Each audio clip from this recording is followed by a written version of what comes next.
దేవుని పిల్లలైన మీ అందరికీ సర్వలోక రక్షకుడైన యేసుక్రీస్తు వారి శ్రేష్టమైన నామంలో నా యొక్క వందనాలు తెలియజేస్తున్నాను.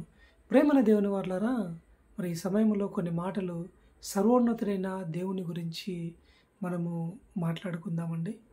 దేవుని గురించి మాట్లాడుకోవడం, దేవుని గురించి తెలుసుకోవడం ఎంతో ధన్యకరం, ఎంతో శ్రేష్టము. ప్రేమల దేవుని వారలారా, మన యొక్క దైనందిన జీవితంలో ఎన్నో కష్టాలు వస్తాయి, ఎన్నో ఇబ్బందులు వస్తాయి, కొన్నిసార్లు కన్నీరు కూడా వస్తూ ఉంది. అయితే శ్రమ కలిగినప్పుడు మనము ఆ శ్రమను బట్టి కృంగిపోయే వారిగా ఉండకూడదు. శ్రమల్లో దేవుని మీద ఆధారపడి ఉండాలి. శ్రమ వచ్చినప్పుడు కృంగిపోయేవారుగా మనం ఉండకూడదు. దేవుడు కూడా మనతో అంటున్న మాట ఏంటో తెలుసా? సామెతల గ్రంథము 24వ అధ్యాయము, సామెతల గ్రంథము 24వ అధ్యాయము 10వ వచనం చూద్దామా? 10వ వచనం, శ్రమ దినమున నీవు కృంగిన ఎడల నీవు చేత కాని వాడవగుదువు. శ్రమ వచ్చినప్పుడు ఆ శ్రమనే తలుచుకుంటూ, ఆ శ్రమను మనము జ్ఞాపకం చేసుకుంటూ బాధపడుతూ ఉంటే, లేకపోతే కృంగిపోతే చేత కాని వాడవవుతావు అంటున్నాడు దేవుడు. శ్రమలో సహాయము చేసే దేవుడు ఉన్నాడు మనకు. శ్రమలో ఓదార్చే దేవుడు ఉన్నాడు మనకు. శ్రమ వచ్చిందని, కష్టం వచ్చిందని ఆ కష్టాన్నే తలుచుకుంటూ, ఆ శ్రమనే తలుచుకుంటూ బాధపడుతూ ఉంటే చేత కాని వాడవవుతావు అంటున్నాడు దేవుడు. మరి శ్రమల్లో ఏం చేయాలి? శ్రమల్లో దేవుణ్ణి తలుచుకోవాలి. శ్రమల్లో దేవునికి ప్రార్థన చేయాలి. దేవుని సహవాసములో ఉండాలి.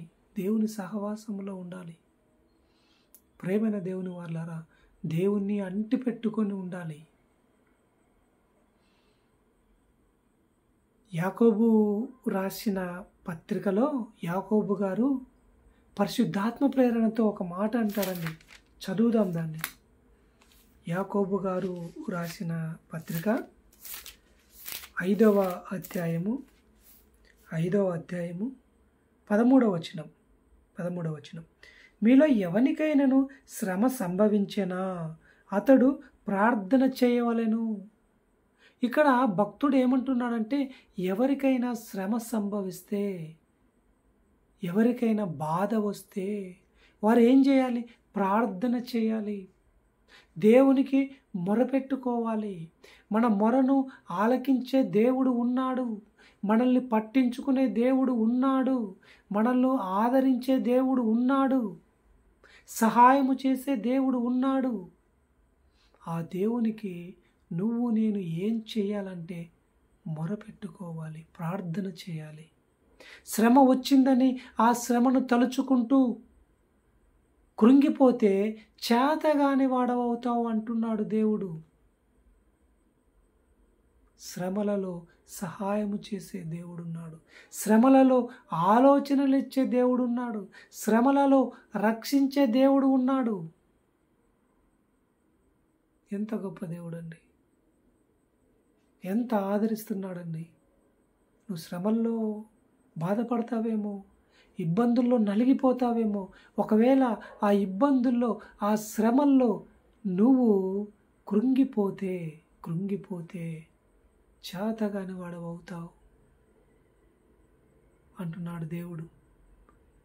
ఒక భరోసా ఇచ్చినట్లేదండి. శ్రమల్లో అలా ఉండొద్దు, నేనున్నాను అన్నట్టు దేవుడు ఒక భరోసా ఇస్తున్నట్టు మనకు కనిపిస్తుంది కదా ఆ వచనం. దేవుడు యెషయా గ్రంథంలో కూడా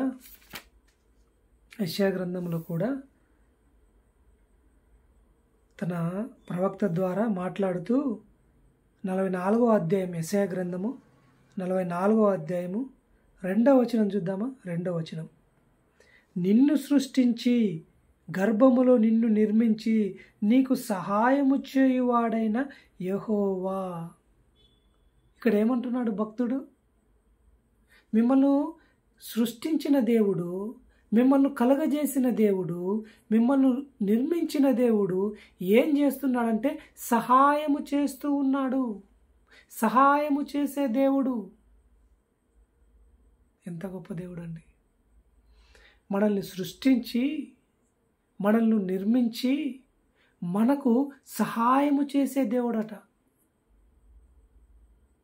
ప్రేమన వాళ్ళ ఇలాంటి దేవుడు మనకుండగా కష్టాలు, చిన్న చిన్న కష్టాలు వచ్చాయని కృంగిపోదామా? లేకపోతే దేవుని మీద ఆధారపడి మన యొక్క కష్టాలన్నీ దేవునికి చెప్పుకొని మన కష్టాలను తీర్చగలిగిన దేవుని సన్నిధిలో మనం ఎల్లప్పుడూ గడపాలి కదా.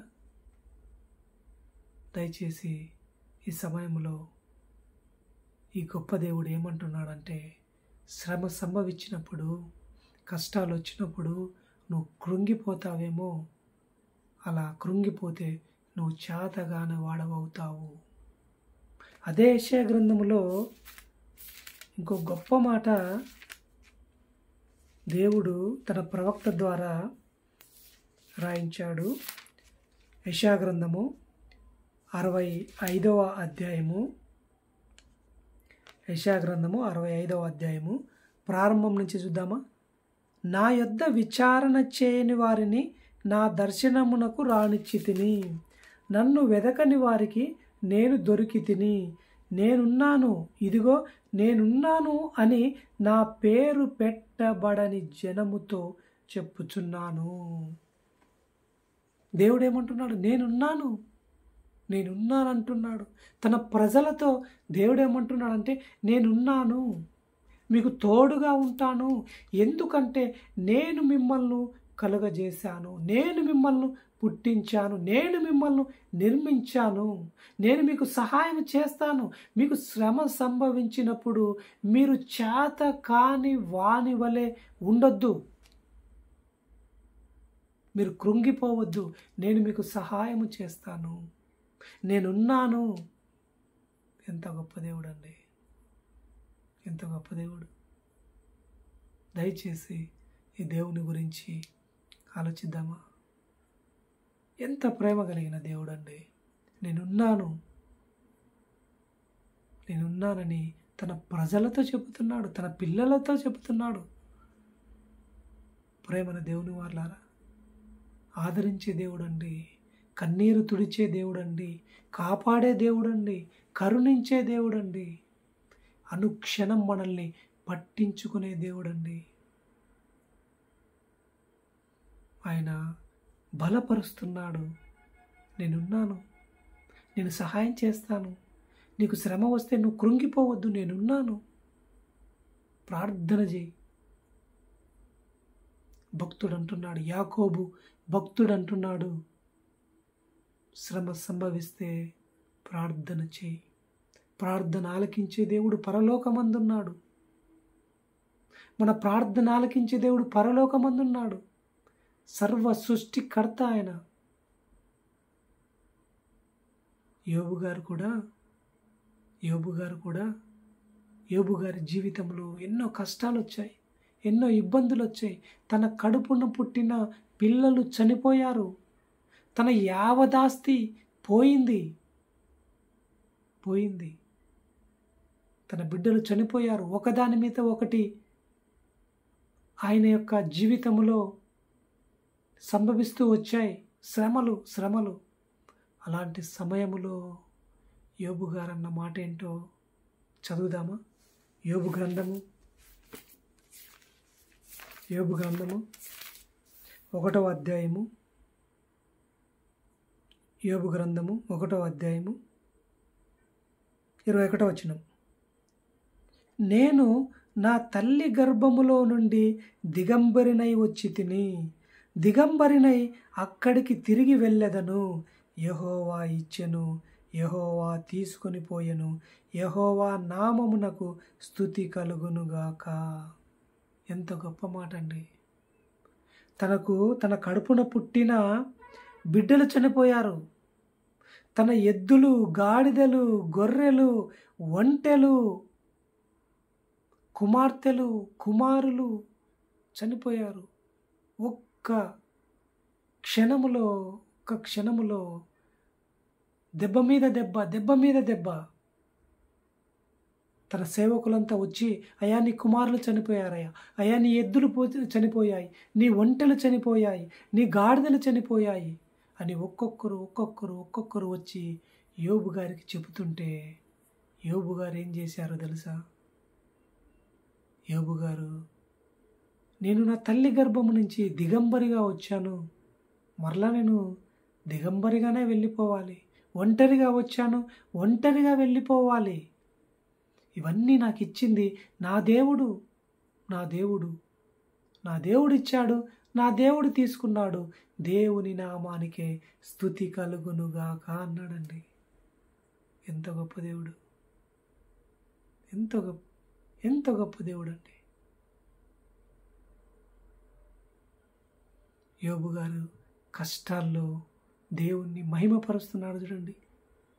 అదే ఈ యొక్క స్థితిలో మనముంటే దేవుణ్ణి మహిమపరుస్తామా? ప్రేమను దేవుని వల్ల మనము అనుభవిస్తున్నది ప్రతి ఒక్కటి దేవుడిచ్చింది. మనం కూడా తల్లి గర్భము నుంచి ఒంటరిగా వచ్చాం, ఒంటరిగా వెళ్ళిపోవాలి. ఏమి శాశ్వతమేమి కాదు. యోబు గారు అన్న మాట మన జీవితాల్లో కూడా మనం అనే స్థితిలోనికి ఎదగాలి. ప్రేమైన వాళ్ళగా, యెహోవా ఇచ్చెను, యెహోవా తీసుకొని పోయెను, యెహోవా నామమునకు స్తుతి కలుగునుగాక. ఈ సంగతులలో ఏ విషయమందును యోబు ఏ పాపమును చేయలేదు, దేవుడు అన్యాయము చేసినని చెప్పలేదు. దేవుడు అన్యాయం చేయలేదన్నాడు అంటానండి. నా దేవుడు నాకు అన్యాయం చేయలేదు అని అన్నాడంట. చివరికి తన భార్య సాటి అయిన సహకారి ఓదార్చవలసిన తన సహకారి కూడా దేవుని దూషించి నువ్వు చచ్చిపో అన్నది. దేవుని దూషించి నువ్వు చనిపో అని భార్యతో అంటున్న మాట 2వ అధ్యాయము. యోబు గారు తన భార్యతో అంటున్న మాట.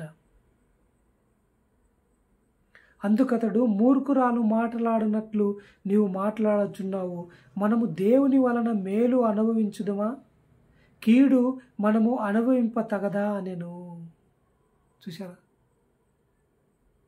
భార్య కూడా ఆయనను మాటలతో ఇబ్బంది పెడుతుంటే ఆయన భార్యతో అంటున్నాడు, నువ్వు మూర్ఖురాలు మాట్లాడినట్టు మాట్లాడుతున్నావు, ఇంతవరకు దేవుడు మనకు మేలు చేశాడు, ఇప్పుడు శ్రమ వచ్చింది, శ్రమ వస్తే దేవుణ్ణి మనము మాట అనాలా?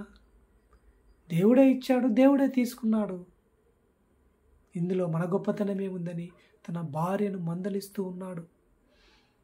ప్రేమన వాళ్ళారా, యోబు గారి పరిస్థితి బాగాలేదు. కడుపున పుట్టిన కొడుకులు, కూతుర్లు, తన యావదాస్తి అంతా ఒక్క క్షణంలో పోయింది. చివరికి తన శరీరము కూడా సహకరించని పరిస్థితి. తన శరీరము నిండా గాయాలు, పుళ్ళు. ప్రేమన దేవుని ఆ పరిస్థితిలో కూడా తన భార్య నువ్వు దేవుణ్ణి దూషించు అంటే భార్యను మందలిస్తూ ఉన్నాడు. ప్రేమన వాళ్ళ శ్రమ వచ్చినప్పుడు మనము దేవుని మీద ఆధారపడి, మనల్ని రక్షించగలిగిన దేవుని మీద ఆధారపడి ముందుకెళ్ళాలి తప్ప శ్రమ వచ్చిందని బాధపడుతూ ఉంటే చేతకాని వాళ్ళం అవుతాం. మన దేవుడు సర్వశక్తిమంతుడు. ఆయన పిల్లలముగా మనము బలముగా నిలబడాలి. కష్టాల్లో, కన్నీళ్ళలో, శ్రమల్లో బలముగా ఆయన కొరకు నిలబడాలి. శ్రమ వచ్చిందని అదే శ్రమను తలంచుకొని బాధపడక అన్నిటినీ ధారాళముగా దయచేసే దేవుని మీద ఆధారపడదాం. ఆయన అంటున్న మాట ఏంటో తెలుసా? నేనున్నాను, నేను సహాయం చేస్తాను, నేనే మిమ్మల్ని నిర్మించాను, నేనే మిమ్మల్ని కలగజేసుకున్నాను, నేనే మిమ్మల్ని సృష్టించుకున్నాను, నేనే మీకు సహాయం చేస్తాను. కాబట్టి మీరు శ్రమ వస్తే కృంగిపోవద్దు. శ్రమ వస్తే మీరు ఇదిగో చేతకాని వాని వలె ఉండవద్దు. నా మీద ఆధారపడండి, నేను ఖచ్చితంగా మీకు సహాయం చేసే దేవుడనని దేవుడు భరోసా ఇస్తున్నాడు. ఎంత గొప్ప దేవుడండి. ఒకసారి ఈ దేవుని గురించి మనం ఆలోచిద్దామా? మనల్ని సృష్టించిన దేవుడు అంటున్నాడు, శ్రమ వచ్చినప్పుడు నువ్వు కృంగిపోవద్దు, నేనున్నాను, సహాయం చేస్తాను. దయచేసి ఈ కొద్ది మాటలు మనము ఆలోచిద్దామా?